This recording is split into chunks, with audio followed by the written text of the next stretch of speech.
안녕하세요. 무더운 여름에 모두 더위를 잘 피하고 계신가요? 저는 이른 휴가를 다녀와서 다시 열심히 일하고 있는 30대 후반의 여성입니다. 이 채널에 첫 영상이 올라왔을 때부터 구독하고 모든 영상을 봐왔는데요. 많은 분들이 가슴에 큰 상처를 하나씩 품고 살아가시는 걸 보고 매우 큰 공감을 했답니다. 사실 저에게도 어마무시하게 끔찍한 사연이 하나 있어요. 3년 전 시댁 식구들과 있었던 일인데요. 그날을 생각하면 아직도 심장이 지진 나는 기분이랍니다. 저는 그 사건을 아직도 친정 부모님께 알리지 못했어요. 남편과 연관되어 있는 일이라 쉽게 입이 떨어지지 않더라고요. 그래서 아무에게도 말하지 못한 사연을 이제야 입을 떼어 말해보고자 합니다. 충격을 거듭하다가 더 큰 충격으로 끝나는 이야기니 귀를 떼지 마시고 마지막까지 경청해 주시길 바랍니다. 남편을 처음 만난 건 대학교였어요. 저와 같은 과이자 동기여서 쉽게 친해지게 되었죠. 저는 그이와 친구로만 지낼 줄 알았는데 3학년이 되자 고백을 하더라고요. 그동안 자기 마음은 우정이 아닌 사랑이었다면서 말이죠. 그리고 그이의 고백을 받자 제 가슴이 심하게 떨렸습니다. 며칠을 고민해 봤더니 저 역시 남편을 우정이 아닌 사랑을 하고 있는 것 같더라고요. 그래서 저희는 연인이 되었고 캠퍼스의 낭만을 즐기며 대학 생활을 마쳤답니다. 졸업 후 각자 다른 회사에 취직을 하며 얼굴 볼 시간이 줄어들어도 저희의 사랑은 변하기는커녕 더 애틋한 마음으로 서로를 만났어요. 그렇게 연애를 오랫동안 지속하며 양가 부모님을 자주 찾아뵈었죠. 저희 부모님은 남편을 너무 마음에 들어 하셔서 기반이 잡히면 당장이라도 결혼하라고 말씀하셨답니다. 그런데 시댁 식구들은 저에게 큰 관심을 두지 않았어요. 아니, 더 정확하게는 남편이 뭘 하든 누굴 만나든 전혀 신경 쓰지 않았답니다. 남편의 아버지는 그이가 고등학교 시절에 돌아가셨고 시어머니와 시동생이 있었는데 가족 사이가 평범해 보이지 않았답니다. 시어머니는 시동생을 끔찍할 정도로 아끼셨는데 남편에게는 작은 표현 하나 하지 않으셨어요. 시댁에 가면 괜히 민망해서 남편의 눈치만 살피곤 했답니다. 그이는 시동생이 미숙아로 태어나고 잔병치레를 많이 해서 어릴 적부터 남편과 편애를 했다고 하더라고요. 남편은 시어머니의 지나친 차별을 겪으며 자라왔답니다. 사춘기가 지나고 나서는 크게 기분 나빠하지 않고 그러려니 하고 지냈다고 하더군요. 그의 성격이 워낙 온순하고 차분한 사람이라 반항 한번 해보지 않고 성장한 티가 역력해 보였죠. 저와 남편이 30살이 넘어가면서 결혼 준비를 시작하게 되었습니다. 결혼 자금을 많이 모은 건 아니었지만 어느 정도 대출을 끼면 충분히 부부의 삶을 살 수 있겠더라고요. 또 저희 부모님은 적지 않은 돈을 보태주셔서 혼수 마련하는 데에는 큰 무리가 없었습니다. 하지만 남편의 입장은 조금 달랐어요. 시어머니가 대놓고 한 푼도 줄 수 없으니 알아서 결혼하라고 말씀하셨답니다. 큰애 너는 회사도 좋은데 다니고 하니까 결혼 준비는 네가 다 알아서 해라. 행여나 나한테 도움받을 생각이거든. 당장 접거라. 네, 걱정 마세요. 이미 대출까지 받아서 신혼집을 마련해 놓은 상황이에요. 그렇다니 다행이다. 그나저나 우리 민수가 걱정이네. 네가 결혼해도 용돈은 계속 줬으면 좋겠다. 아직 취직을 못했으니 형이 도움을 주는 건 당연한 일이잖아. 엄마, 그건 좀 그래요. 민수 나이도 이제 20대 후반이에요. 자기 앞가림할 나이가 진작에 지났다고요.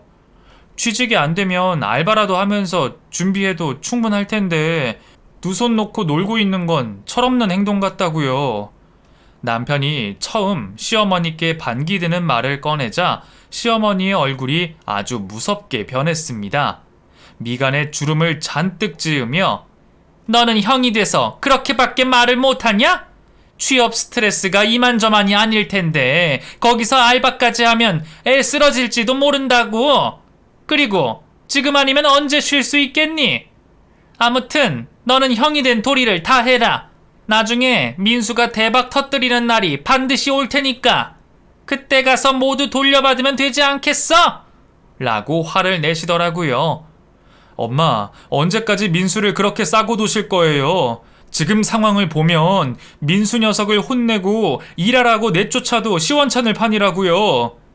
진수, 너 왜 그러냐? 하나밖에 없는 동생한테 그러고 싶니?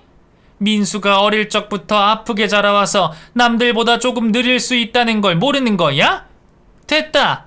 너더러 민수 도와주라는 말은 그만할 테니 너도 민수한테 괜한 말로 상처 주지 말거라. 시어머니는 철저하게 시동생을 치마폭 안에 살게 하는 것 같았습니다. 어찌나 시동생만 생각하던지 옆에 있는 남편의 얼굴을 보면 안쓰럽게 느껴졌어요. 또 하나를 보면 열을 안다고 유년 시절과 청소년기를 어떻게 보냈는지 대충 짐작이 되더라고요. 그렇게 얼마 뒤 저와 남편은 결혼식을 올리게 되었고 발리로 신혼여행을 다녀왔답니다. 그이는 앞으로 시댁과 거리를 두고 지내고 싶다고 말했어요. 서운한 것도 많고 시댁에 다녀오기만 하면 기분이 상한 채 돌아와서 정말 가끔 찾아뵙자고 굳은 마음을 보이더라고요. 다른 남편들은 시댁이 아닌 처가에 가는 게 꺼려질 텐데 제 남편은 정반대였습니다.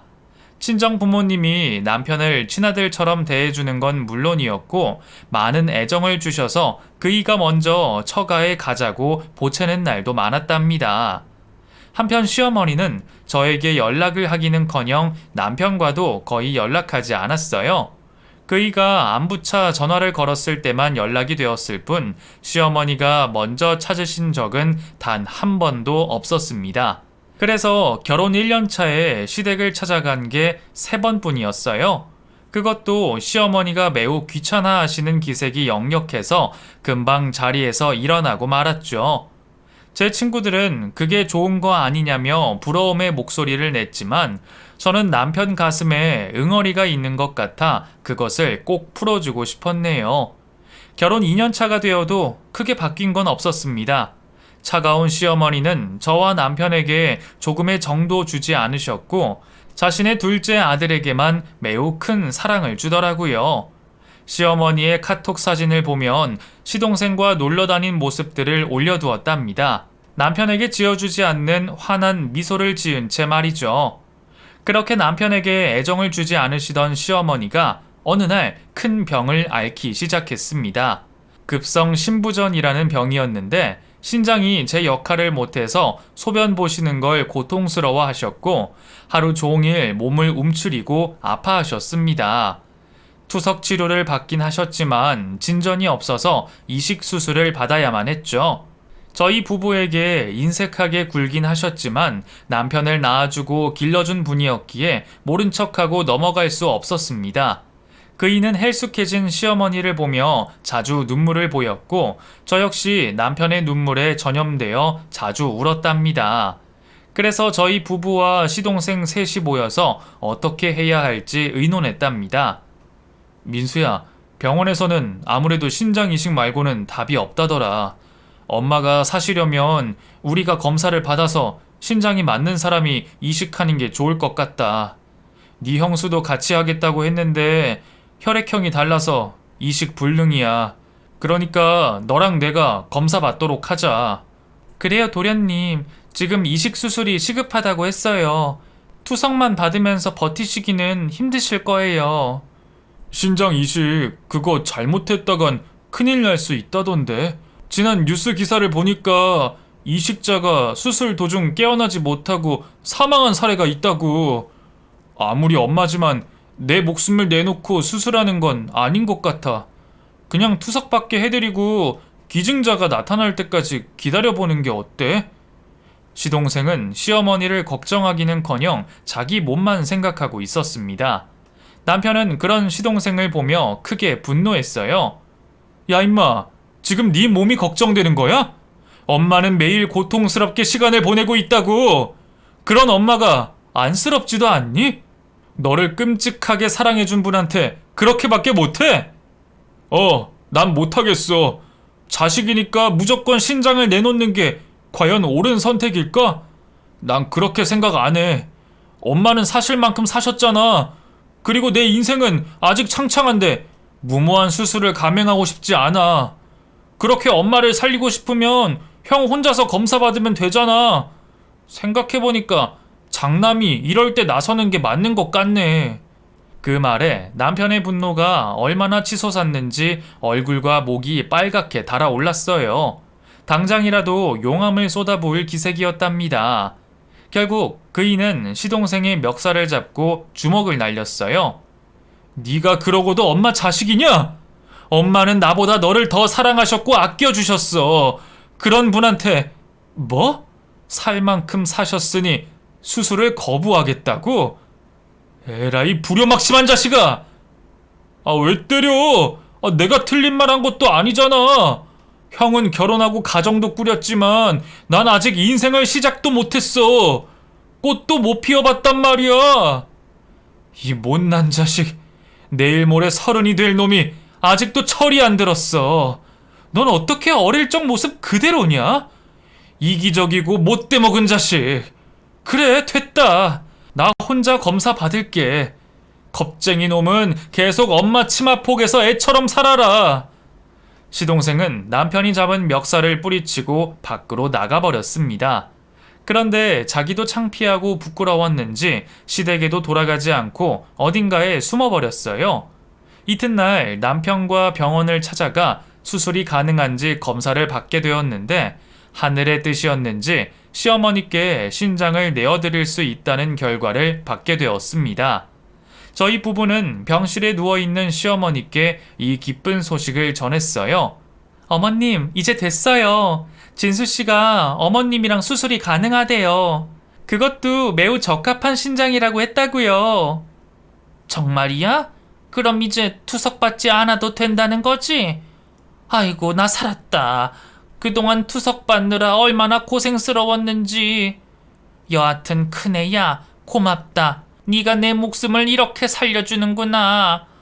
아무래도 하늘에 있는 네 아버지가 우리 가족을 지켜주려고 손을 쓴 모양이야. 이제 걱정 마세요. 제가 엄마 구해드릴게요. 마음 편히 놓고 수술 끝나고 여행 가고 싶은 곳이나 골라두세요. 여행? 나야 좋지. 그 민수도 같이 가는 거지? 그런데 민수 이놈은 어디를 갔길래 코빼기도 안 보이는 거냐? 이 기쁜 소식을 같이 들었으면 많이 좋아했을 텐데 말이야. 저희는 시동생이 검사받기 거부한 사실을 말씀드리지 않았어요. 이야기해봤자 좋을 것 하나 없었으니 입을 다물고 말았죠. 며칠 뒤 남편과 시어머니는 나란히 누워 수술실로 들어갔는데 두 사람은 손을 꼭 잡고 마주보며 웃고 있었어요. 그 모습을 보자 이제부터는 시어머니가 시동생뿐만 아니라 남편에게도 애정을 주시며 지낼 것 같아 기쁜 마음으로 수술실 앞에서 기다리게 되었답니다. 몇 시간 만에 수술은 성공적으로 끝났고 시어머니와 남편 모두 무사히 수술실에서 나오셨어요. 이튿날 정신이 깬 두 모자는 서로의 손을 잡으며 고맙다, 괜찮다 하며 안부를 전했고 과거 서운한 게 있으면 모두 잊고 앞으로 잘 지내보자고 했답니다. 한편 시동생은 수술이 끝나니까 바로 모습을 드러냈어요. 말로는 취업 준비 때문에 바쁘다고 했지만 신장 이식해주기 싫어서 도망쳤다가 돌아온 거였죠. 그런데도 뻔뻔하게 웃으며 엄마가 형 신장이랑 안 맞으면 내가 해주려고 했어. 그런데 이렇게 선수를 치는 바람에 내가 효도할 기회를 놓쳐버렸네. 수술이 잘 됐다니 다행이야. 라고 말하는 겁니다. 얼마나 기가 막히고 어이가 없던지 뒤통수라도 한 대 날리고 싶었다니까요. 하지만 남편은 미소를 지으며 시동생에게 그래, 취업 준비하느라 고생이 많지? 올해에는 좋은 데 합격했으면 좋겠다. 엄마는 무사하니까 걱정 말고 병원보다 취업 준비를 우선시해. 라며 응원의 말을 해주는 겁니다. 그이는 신장 이식을 하고 해탈했는지 시동생을 전혀 미워하는 눈치가 아니었어요. 또 가족이라 그런 건지 몇 주 전의 분노는 까맣게 잊어버린 것 같더라고요. 그렇게 입원 기간이 끝나고 집으로 돌아왔는데 하루가 지나가기도 전에 시어머니께 전화가 걸려왔어요. 남편이 복직하기 전에 맛있는 밥을 해주시겠다며 집에 한번 들르라고 말씀하셨답니다. 그런 말을 처음 들어서 그런지 괜스레 눈물이 나더라고요. 이제야 시어머니가 남편에게 애정을 주시려는 거구나 하며 무척이나 기뻤나 봅니다. 그래서 남편이 이식 수술을 해준 이후로 시어머니가 크게 달라지셔서 자주 왕래하며 돈독한 모자 사이 그리고 다정한 고부 사이를 이룰 수 있었습니다. 시동생이 질투할 만큼 남편에게 잘해주셔서 더할 나위 없었죠. 그런데 시어머니는 여전히 시동생을 치마폭에서 놓아주지 않았어요. 취업이 안 되는 백수 시동생을 챙겨주라며 매일같이 부탁의 말씀을 하셨답니다. 큰애야, 그 민수가 아무래도 혼자 힘으로 취직하는 게 힘든 것 같구나. 네가 힘을 좀 써서 좋은 데 넣어줄 수는 없겠느냐? 네? 제가 무슨 힘이 있다고 그런 말씀을 하세요? 저도 회사에서 겨우 대리라고요. 게다가 낙하산으로 취직하는 시대는 진작에 지나갔어요. 회사 간부들도 마음대로 지인을 취직시키지 못한다고요. 꼭 너희 회사가 아니어도 다른데 중소기업도 안 되겠냐? 민수를 언제까지 백수로 둘 수는 없는 노릇이잖아. 엄마, 민수가 중소기업에 들어갈 마음이 있다면 얼마든지 이력서를 내면 될 거예요. 그런데 콧대 높은 녀석이라 힘든 일을 하는 데는 가지 않으려고 한다고요. 그러니까 주 5일 근무에 사무직으로 알아봐 주면 되잖아. 몸쓸 일 없는 편한 회사로 말이야. 그런 회사가 어딨어요. 어딜 가나 똑같이 힘든 건 매한가지예요. 제 생각에는 민수가 엄마랑 떨어져 지내면 좋을 것 같아요. 엄마한테 의지 그만하고 혼자 힘으로 살았으면 좋겠다고요. 제가 숙식 제공되는 공장 알아볼까요? 뭐? 공장? 너 지금 우리 아들을 공장에서 허드렛 일이나 하라는 거냐? 민수가 나온 대학이 서울에서 손가락 꼽히는 곳인데 고작 공장을 들어가라고? 너 민수를 너무 무시하는 거 아니야? 엄마, 요즘 공장도 많이 좋아졌어요. 급여도 좋고 기숙사도 아주 좋다고요. 게다가 민수가 공대를 나왔으니까 경력을 쌓을 기회라고 생각하고 일해보면 좋을 거라고요. 됐다. 넌 어쩜 형이라는 녀석이 동생을 고생시킬 생각만 가지고 있냐? 네가 취직해서 잘 살고 있다고 민수를 그렇게 무시하는 건 아닌 것 같다. 나 기분 안 좋아졌으니까 그만들 가봐라. 시어머니는 시동생이 대단한 인물인 줄 아셨어요. 끝까지 자신의 아들은 특별해서 아무 데서나 일하면 안 되는 고급 인력이라는 말을 되풀이하셨죠. 결국 그렇게 자리를 뜨고 집으로 돌아갔는데 시어머니와 연락이 닿지 않았어요.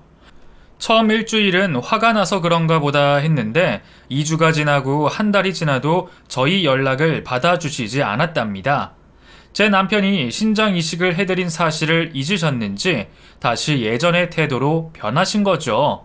또 시동생과 놀러 다니는 사진을 카톡 프로필 사진으로 올리며 자신의 아들은 시동생 하나라는 것처럼 행동하셨네요. 사람은 변하지 않는다더니 그 말이 틀린 말이 아닌가 봅니다. 저희 부부는 예전처럼 시댁과의 왕래를 거의 하지 않게 되었고 저희만의 삶을 지내기 시작했어요. 그리고 몇 달 뒤 시어머니가 중대한 발표를 하겠다며 시댁으로 부르셨습니다. 저와 남편은 시동생이 취직이라도 해서 잔치를 벌이는 건가 예상하며 시댁으로 향했죠. 그런데 저희의 예상은 완전히 비껴나갔습니다. 현관문을 열고 들어가자 시동생 옆에 여자가 있더라고요. 너희들 왔냐? 오늘 중대 발표할 게 있다고 한 거 말이야. 너희 동생이 장가가게 생겼다. 보다시피 색식감도 데리고 왔지. 정말 참하고 예쁜 아이니까 잘 대해주거라. 저와 남편은 시동생을 응시하며 진짜 결혼하는 게 맞느냐고 물었습니다. 취직은커녕 돈 한 푼 없는 시동생이 결혼한다고 하니 어이가 없었기 때문이죠. 도련님, 진짜 결혼을 하겠다는 거예요? 네, 그러니까 신부감을 데리고 집에 왔죠. 그럼 취직은 하신 거예요? 신혼집은 어떻게 마련하려고요? 신혼집은 엄마가 마련해 주셨어요. 요 앞 사거리에 들어선 신축 아파트 아시죠? 거기서 제일 큰 평수로 들어가게 됐어요. 우리 자기가 새 아파트 아니면 결혼 안 한다고 해서 제가 엄마한테 부탁 좀 했죠. 그리고 취직은 안 하기로 했어요. 그게 무슨 소리야? 취직을 안 하다니. 그럼 결혼하고도 계속 백수로 지내겠다는 거야? 형은 날 뭘로 보고 그런 소리를 해. 엄마가 사업하라고 돈 주셨거든. 벌써 사무실 계약하고 직원까지 뽑아뒀다고. 두고 봐. 내가 사업 대박 내서 강남으로 금세 진출할 거니까. 저희 부부는 시동생의 말을 듣고 크게 화가 났습니다. 제 남편에게는 10원 하나 주지 않던 시어머니가 시동생에게는 거의 전 재산을 주셨으니까요. 예비 동서가 있어 하고 싶은 말을 꾹 참고 식사를 이어갔고 억지로 화기애애한 척하며 시간을 때우다가 집으로 돌아갔습니다. 그리고 저는 남편에게 여보, 어머님 너무하는 거 아니야? 어떻게 도련님한테 전 재산을 탈탈 털어주실 수가 있어? 그 돈 모두 아버님이 남기고 가신 거라며. 그럼 당신하고 똑같이 절반으로 주셔야 하는 거 아니야? 하고 푸념을 늘어놓았어요. 그러자 남편도 나도 이럴 거라고는 상상도 못했어. 돈을 떠나서 아버지가 남기신 유산을 엄마 혼자 마음대로 민수한테 모두 물려줬다는 게 화가 나. 똑같은 자식인데 그럴 수가 있냐고 하며 불만을 토로했습니다. 죽어가는 시어머니 살려준 사람도 당신인데 이 같은 결정을 내린 게 어이없어. 도련님은 시어머니가 죽든 말든 상관하지 않겠다고 내뺀 사람이잖아. 나 이대로 못 넘어가. 다음에 어머님 만나면 도련님이 신장 검사를 피하고 시어머니가 어떻게 되든 상관하지 않았다는 사실을 알릴 거야. 미안해 여보. 나 때문에 괜한 스트레스 받게 해준 것 같아 면목이 없네. 이 모든 일이 내가 못나서 이렇게 된 것 같아. 당신이 왜 못나? 못난 건 도련님이지. 자기 앞가림도 못하는 주제 결혼을 하겠다고? 비싼 신혼집에 사업장까지 받아 처먹는 양심 없는 사람이라고. 그렇게 연신 시동생 흉을 보며 화를 가라앉힐 수 있었습니다. 그이는 시동생에게 매번 실망했는데 이번에는 조금 남아있던 정남이도 떨어진다고 하더군요. 착한 남편이 이토록 분개하니 조만간 시댁에 가서 언성이 높아질 거라 예상되었습니다. 그리고 며칠 뒤 예비 동서를 빼고 식구들이 모였어요. 이야기의 주제는 당연히 시아버지의 유산을 시동생이 모두 꿀꺽 삼켜버린 것이었죠. 제가 먼저 운을 띄웠습니다. 어머님, 조금 섭섭해요. 제 남편이 신장까지 이식해드리면서 건강 되찾게 해드렸는데 전 재산을 도련님께 모두 주시다뇨. 이건 해도 해도 너무하신 것 같아요. 뭐야? 내가 내 맘대로 돈을 쓴 건데 왜 네가 상관하는 거야? 그러게요. 형수님 말씀에 가시가 여러 개 있네요. 제가 잘 되는 게 그렇게 배 아프셨어요? 그리고 아버지 유산은 모두 엄마한테 남겨졌으니까 엄마 마음대로 써도 되는 건 당연한 거 아니에요? 도련님, 양심이 있으면 그렇게 말씀하시면 안 되죠. 제가 이런 말씀까지 드리려고 하지 않았는데 어머님이 신부전으로 고통스러워 하셨을 때 옆에서 뭐 하셨어요? 허구한 날 술이나 퍼마시러 놀러 다녔잖아요. 어머님을 병원에 모시고 간 적이 한 번이라도 있으셨어요? 게다가 진수씨가 같이 신장 검사하자니까 혼자 살겠다고 내뺐잖아요. 수술하기 무서워서 도망쳤잖아요. 형수님, 말씀 가려서 하세요. 누가 도망을 갔다는 겁니까? 난 형이 먼저 검사를 받고 맞지 않으면 받을 생각이었어요. 입에 침이라도 바르고 말씀하세요. 거짓말을 하도 많이 하니까 눈빛 하나 바뀌지도 않으시네요. 그렇게 쏘아붙이자 이번에는 시어머니가 저에게 호통을 치셨습니다. 예, 너 지금 내 아들을 불효자로 만드는 거니? 네 남편이 장남이니까 먼저 검사를 받는 게 도리 아니겠어? 지금 보니까 너희들 나한테 신장 이식해줬다고 이 난리를 피우는 거니? 보상을 바라고 나한테 수술해준 거였구나. 이것들이 지 애미한테 돈 뜯어내려고 아주 작정을 하고 왔네. 엄마, 우리가 그럴 사람으로 보여요? 전 엄마가 위독하셔서 앞뒤 가리지 않고 수술을 결심했다고요. 민수는 자기만 살겠다고 도망친 비겁한 놈이라고요. 도대체 언제까지 민수 하면서 지내실 거예요? 엄마 자식은 민수밖에 없는 거예요? 엄마 눈에는 제가 보이지 않냐고요? 남편은 그동안 쌓아왔던 모든 감정을 쏟아냈습니다. 화도 내고 눈물도 흘리는 모습이 사랑이 고픈 어린아이처럼 느껴지더라고요. 그런데 시어머니는 남편의 말에 마음을 열어주지 않았어요. 오히려 더 큰 소리로 화를 내셨습니다. 이 자식이 내가 얼마나 우스웠으면 이따위로 대들어! 야, 김진수! 너 하는 짓을 보니까 네 애미랑 판박이다. 죽은 네 애미도 너처럼 물불 가리지 않고 난동을 부렸는데 지금 보니까 아주 붕어빵이다 이놈아. 그게 무슨 소리예요? 죽은 엄마라뇨? 도대체 무슨 말씀을 하시는 거예요? 시어머니는 말실수라도 했다는 듯이 미간을 찌푸렸다가 이내 긴 숨을 내쉬며 진실을 말하기 시작했답니다. 들은 그대로야. 네 친모는 내가 아니야. 난 네 아버지랑 재혼했다고. 그래서 내가 낳은 아들은 민수 하나다. 엄마, 지금 화나서 아무 말이나 막 하시는 거죠? 그게 말이 된다고 생각하세요? 어휴, 순진한 거니 미련한 거니 내 말 못 믿겠다면 유전자 검사라도 해보든가. 여하튼 나는 이제 너랑 네 처를 그만 보고 살고 싶다. 돈에 눈이 뒤집혀서 협박하는 니들 꼴을 보고 싶지 않다고. 그러니 당장 나가라. 그리고 앞으로 우리 얼굴 볼 생각 마라. 알아듣겠냐? 저는 시어머니가 밝힌 비밀에 경악하고 말았어요.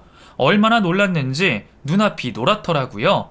남편도 큰 충격을 받아 바닥에 쪼그리고 앉아 아무 말도 하지 못했답니다. 평생을 엄마로 생각한 사람이 계모라는 걸 알게 되어서 크게 무너졌죠. 시동생은 이 사실을 모두 알고 있었는지 비웃는 입모양을 하며 이런 멍청이가 내 형이라니. 에휴, 진짜 한심하다. 자기 엄마가 친엄마인지 아닌지도 모르고 살아온 거야? 난 어렸을 때 이미 눈치채고 있었다고. 그렇게 눈치가 없어서 사회생활은 가능하냐? 어쨌든 엄마가 너한테 줄 유산은 10원 하나도 없으니까 돈 달라고 구걸하지 말고 그만 꺼져! 라고 막말을 하더군요. 저와 남편은 거기서 무슨 말을 해야 할지 몰라 힘없이 일어나 시댁에서 나와버렸습니다. 그이는 며칠 동안 말 한마디를 하지 않고 충격에서 벗어나지 못하고 있었어요. 그리고 일주일 뒤 남편이 저에게 같이 지방에 다녀오자고 말했습니다. 여보, 나 진실을 알아야겠어. 아버지 친척들을 찾아가면 알 수 있지 않을까? 아버지 장례식 때 뵀던 고모가 어디 사는지 알거든. 20년이나 지나서 거기 계실진 모르겠는데 한번 찾아가서 이야기를 듣고 싶어. 그래, 가보자. 당신 태생부터 돌아가신 시어머니와 지금의 당신 계모 이야기까지 낱낱이 알아내 보도록 하자. 고마워, 여보. 당신이 내 옆에 있어서 천만 다행이야. 으이구, 나는 하늘이 두 동강 나도 당신 옆을 지킬 거니까 걱정하지 마. 그리고 무슨 일이 있어도 내가 당신 편이라는 걸 잊지 마. 그렇게 며칠 뒤 주말에 남편의 고모님이 계시는 지방으로 내려갔어요. 전화번호는 없고 주소지만 있어서 무작정 찾아갈 수밖에 없었답니다. 저희는 한참을 운전해 고모님이 계신다는 전주에 도착했고 작은 빌라 앞에 서서 초인종을 눌렀어요. 너 진수구나. 진수 맞지? 고모, 저를 기억하시는군요. 너무 늦게 찾아와서 죄송해요. 아니야, 먹고 살기 바쁜데 이렇게 찾아와줘서 고맙구나. 옆에 있는 아가씨는 네 아내니? 고모님의 시선이 제 얼굴에 닿자 바로 고개를 숙여 인사드렸어요. 그리고 저희 세 사람은 둥글게 앉아 그동안 어떻게 살아왔는지에 대한 안부를 전하며 오랜 시간 대화를 나누었습니다. 이윽고 고모님이 심각한 얼굴을 하며 진수야, 고모를 찾아온 이유가 뭐야? 혹시 네 엄마랑 문제가 있어서 온 거니? 라고 말씀하셨어요. 네, 맞아요. 제가 며칠 전에 엄마의 친아들이 아니란 말을 들었어요. 저를 낳아주신 엄마는 돌아가셨다고 하는데 그게 사실인가요? 응, 결론만 말하면 맞아. 그런데 그 과정은 매우 복잡해. 그래도 말씀해 주세요. 이제라도 진실을 알고 싶다고요. 그래, 알겠다. 네 아버지가 비밀로 해달라고 해서 가만히 있었는데 이젠 나조차도 죄를 짓고 있는 기분이 들어. 네가 먼저 찾아와서 물어주니 고맙기까지 하다. 고모님은 물을 한 잔 마시고 시댁 식구들의 비밀을 밝히기 시작했습니다. 네 아빠랑 친엄마는 연애 결혼을 했다. 네 엄마가 가난해서 우리 집안의 반대가 엄청 심했지. 그런데 네 아빠는 끝까지 네 엄마를 지키겠다고 살림부터 차렸어. 결혼식도 혼인신고도 하지 않고 살아갔지. 그러다 진수 네가 태어난 거야. 새 식구가 잘 살고 있는데 네 새엄마가 나타났다. 내 생각엔 네 아빠 집안을 보고 접근한 것 같았어.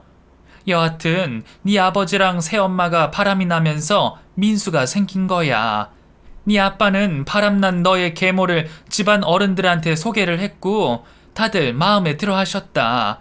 그래서 네 엄마를 두고 딴 살림을 차리고 살았지. 네 엄마는 갓난쟁이인 너를 키우면서 괴로워하고 지내다가 끝내 세상을 떠나고 말았다. 남편은 친어머니가 어떤 이유로 돌아가셨는지 궁금해 고모님의 말을 잘랐습니다. 엄마는 왜 돌아가셨죠? 충격 때문에 돌아가신 건가요? 가슴앓이를 심하게 해서인지 심장마비로 세상을 떠났어. 따지고 보면 네 아버지와 새엄마 때문이지. 한 사람의 영혼을 그렇게 파괴해버렸으니 말이야. 어쨌든 네 친모가 돌아가시고 너희 집안이 내 식구가 된 거야. 그리고 어떻게 살아왔는지는 나보다 진수 네가 더 잘 알겠지. 그랬군요. 그래서 어머니가, 아니 계모가 저와 동생을 극대한 차별을 하면서 키웠군요. 내가 뭐라 말해야 할지 모르겠다. 어른들의 잘못된 선택에 자식인 네 인생만 힘들었으니 입이 10개라도 미안하다는 말밖에 해주지 못하겠구나. 고모가 왜 미안하세요?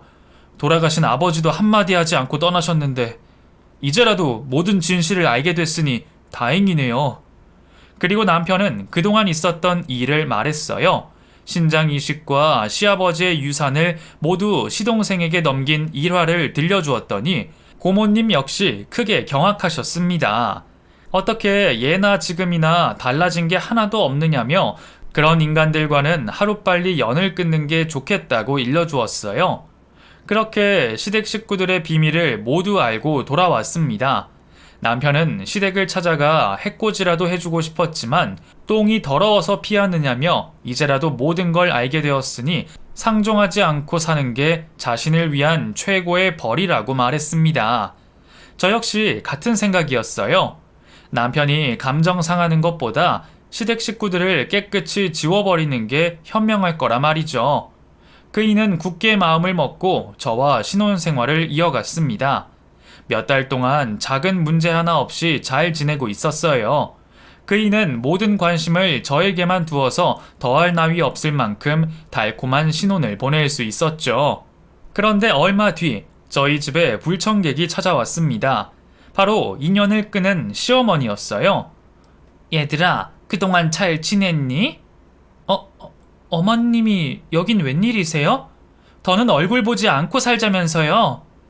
나가세요. 저 고모 만나서 엄마가 무슨 짓을 저질렀는지 다 알게 됐어요.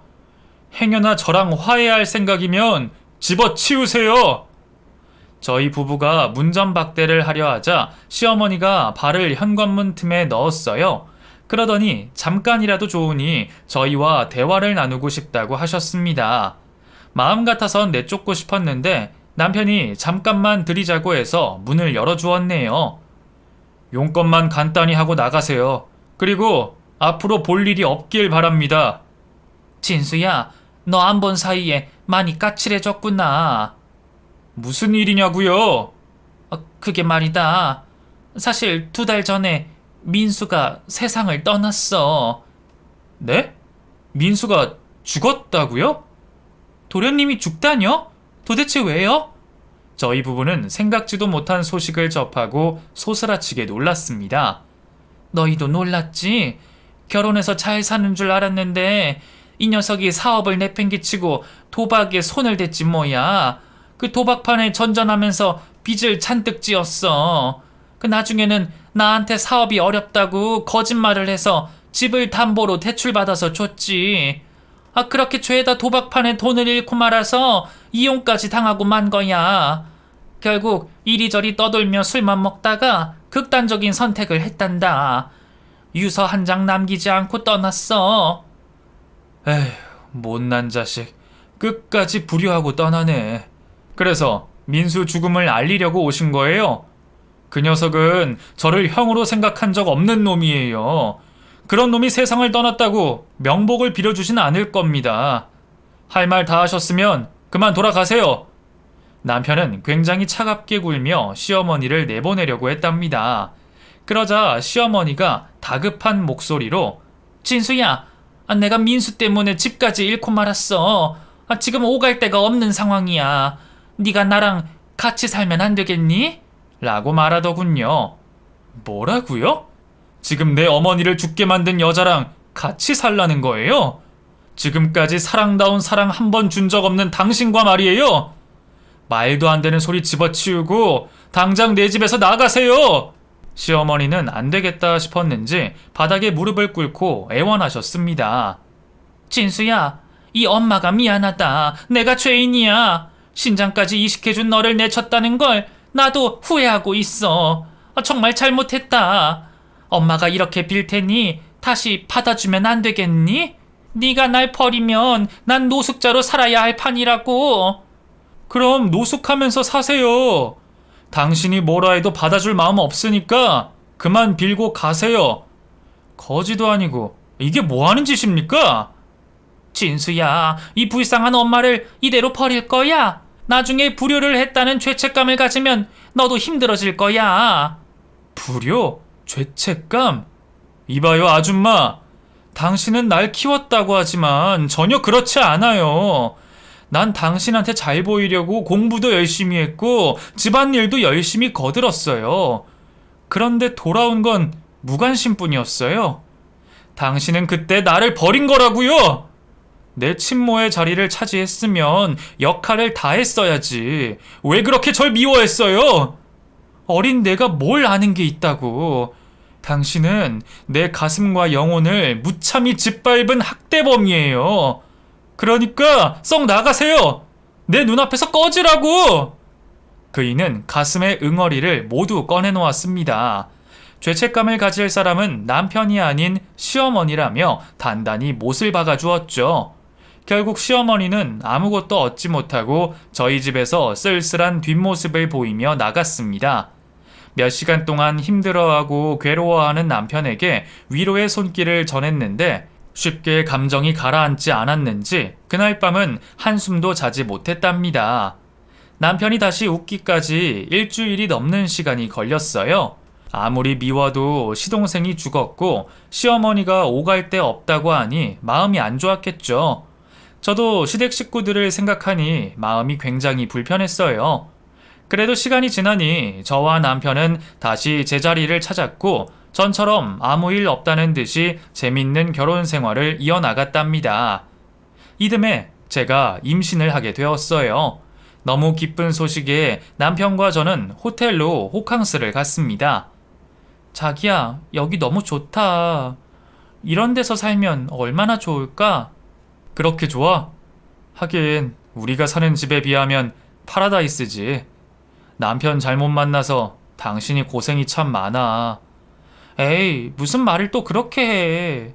나는 당신 만나서 충분히 복에 겨운 인생을 살고 있거든.